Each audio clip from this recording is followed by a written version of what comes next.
안녕하세요. 셔터찬스 톡톡TV 진행자 이영호입니다. 반갑습니다. 이 시간에는 노인장기 요양보험 제도의 개요에 대한 부분에 대해서 간략하게 설명을 해드리도록 하겠습니다. 2019년 12월 31일 현재 우리나라 노인 인구 현황을 먼저 살펴보도록 하겠습니다. 먼저 노인이라고 하면은 국가별로 차이는 있으나 통상 65세 이상의 인구를 의미합니다. 우리나라의 의료 보장 인구는 5,287만 명입니다. 그 중에서 65세 이상의 노인 인구가 800만 2천 명으로 노인 인구 비율이 전체 인구의 약 15.14%를 차지하고 있고, 이로 인해서 2018년도부터 우리나라는 고령 사회로 진입을 하게 되었습니다. 65세 이상 800만 명 중에서 장기 요양 인정을 받으신 등급을 받으신 분들은 103만 1천 명 정도가 됩니다.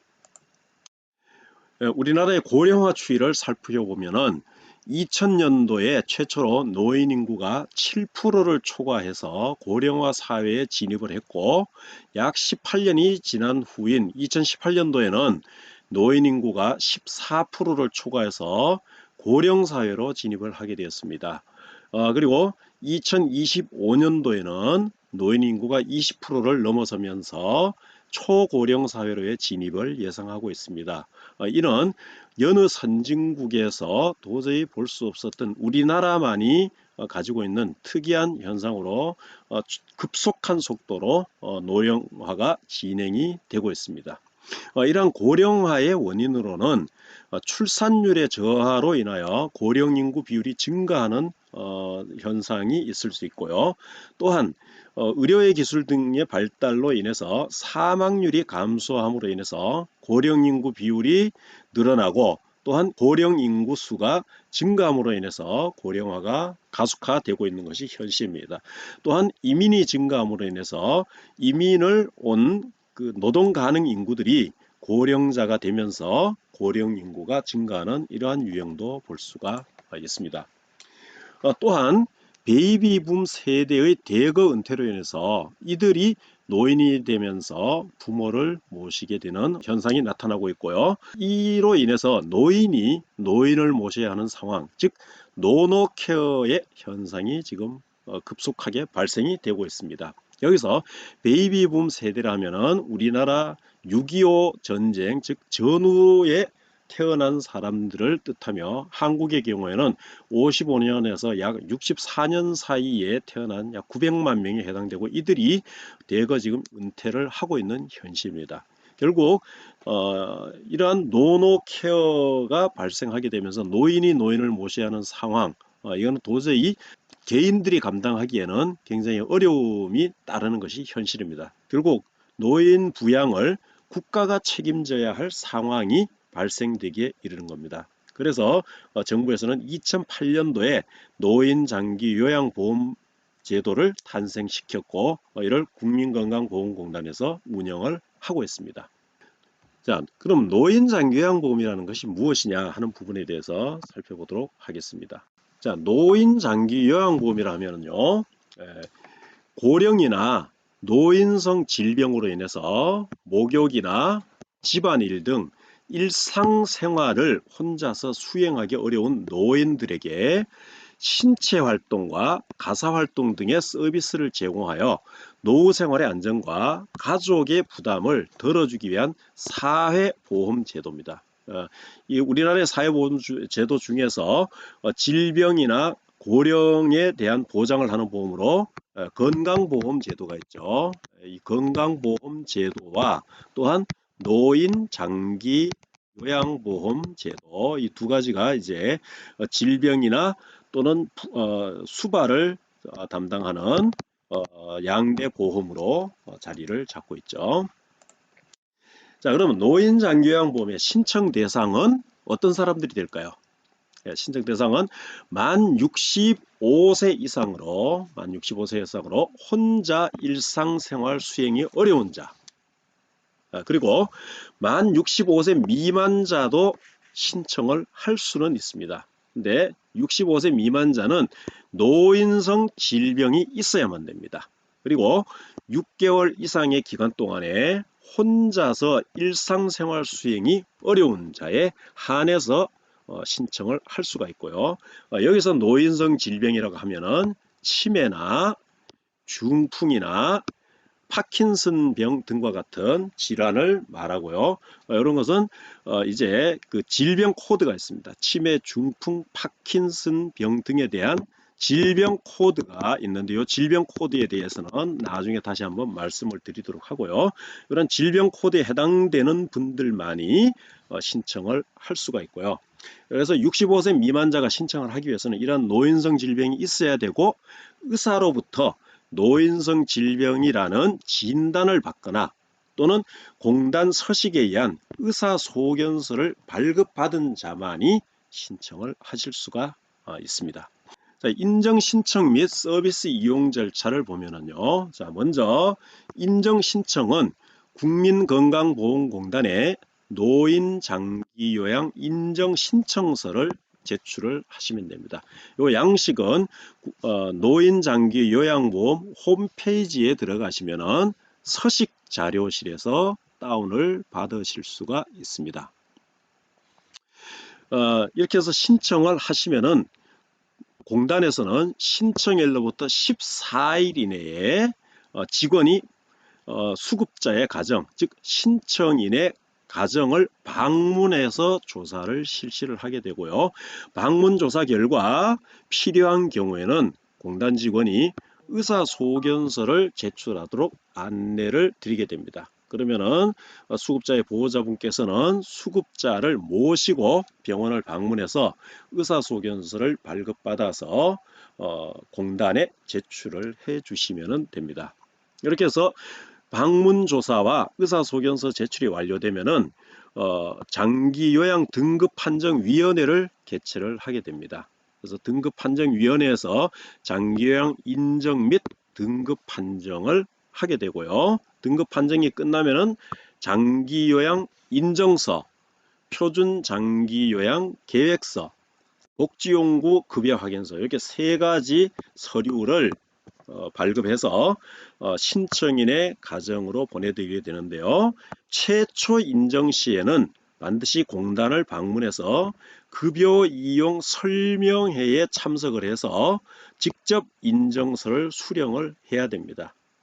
인정서 수령을 위해서 공단을 방문하실 때에는 반드시 공단에 건강보험으로 같이 등재된 이력이 있거나 또는 주민등록상에 주소지가 같이 되신 분이 오실 경우에는 신분증만 지참을 하시면 되고요.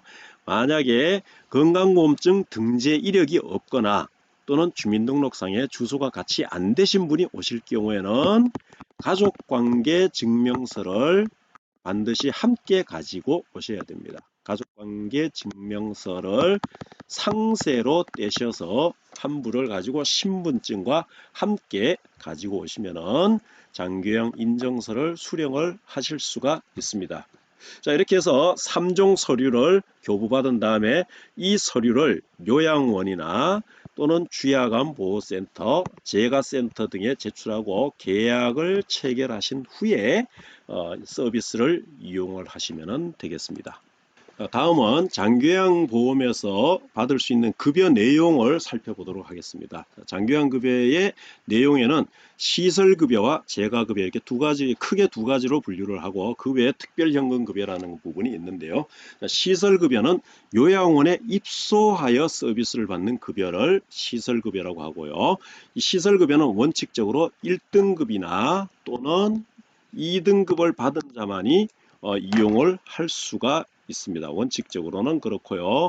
예외적으로 부득이한 사유가 인정 시에는 3등급에서 5등급을 받은 분들도 제한적으로 이용이 가능합니다. 이때 부득이한 사유는요. 첫 번째는 동일 세대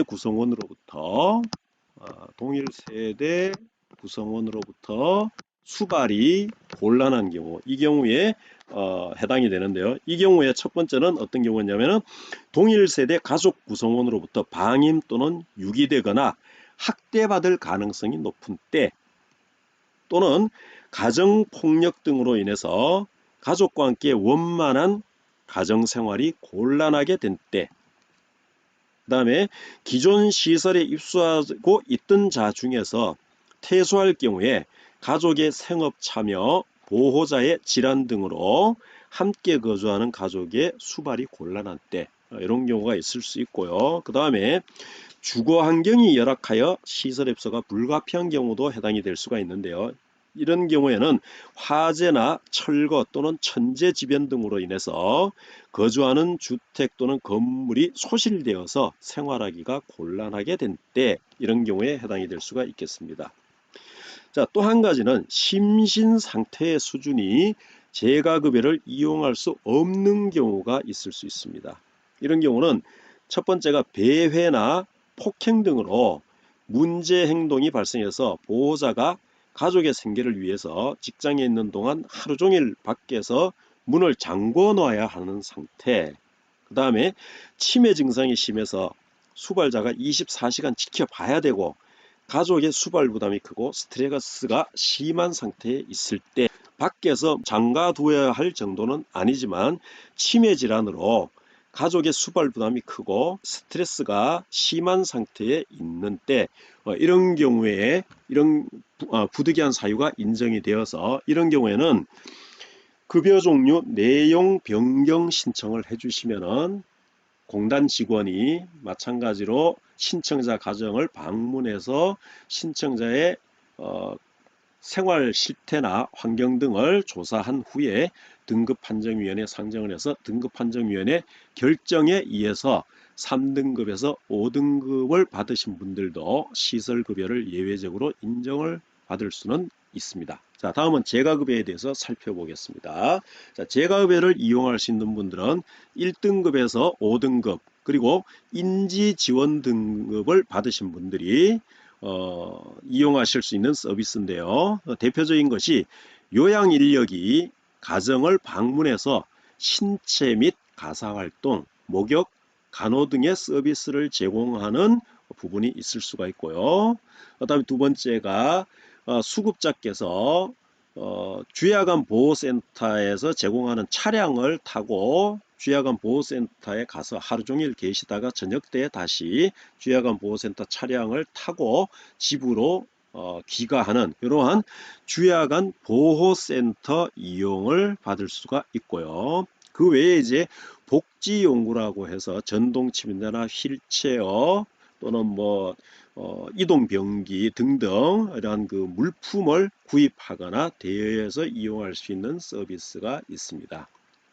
그리고 이제 특별현금급여라고 해서 섬 지역이나 또는 벽지 지역에 거주함으로 인해서 정상적으로 요양 서비스를 받을 수 없는 경우에 가족들이 모시는 경우, 이런 경우에는 거주자에게 가족 요양비라고 해서 현금으로 일부를 지급하는 제도가 있는데, 요거는 제한적으로 섬 또는 벽지 지역에 거주하는 분들만 해당이 되겠습니다.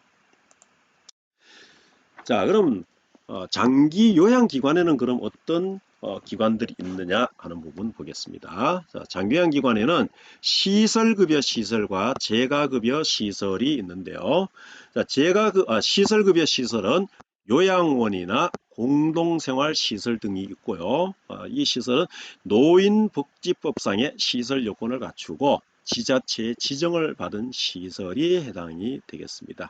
그리고 재가급여 시설은 재가센터, 주야간 보호센터, 복지연구 사업소 등으로서 노인 장기요양법상의 시설 인력 기준을 갖추고 마찬가지로 지자체 지정을 받은 시설이 되겠습니다. 그리고 장기 요양 요원은 그럼 어떤 분들이냐 하는데, 대표적인 분들이 이제 요양보호사가 되겠고요. 그 외에 이제 요양보호사들이 정상적으로 수급자에게 서비스를 제공할 수 있도록 프로그램을 계획하고 그 정상적으로 서비스가 제공되는지를 체크하는 사회복지사가 있을 수 있고, 그 다음에 방문간호 등을 제공하는 간호사 등이 장기요양 요원으로 인정이 됩니다. 그리고 장기요양기관의 관리 운영은 국민건강보험공단하고 지자체가 각각 역할을 분담하는데요. 지자체는 장기요양시설의 지정과 폐업 등을 관장을 하고요. 그 다음에 시설 인력 등을 관리를 하게 됩니다.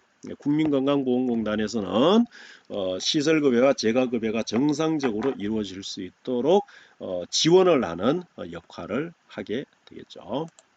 여기까지 노인장기요양보험제도에 대해서 간략하게 개요를 살펴봤습니다.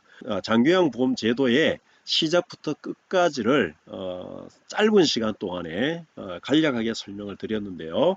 이 부분에 대해서 이제 하나하나 풀어가면서 추후에 다시 한번 자세하게 살펴보는 시간을 가지도록 하겠습니다. 자, 오늘은 여기까지 하도록 하겠습니다. 수고 많으셨습니다.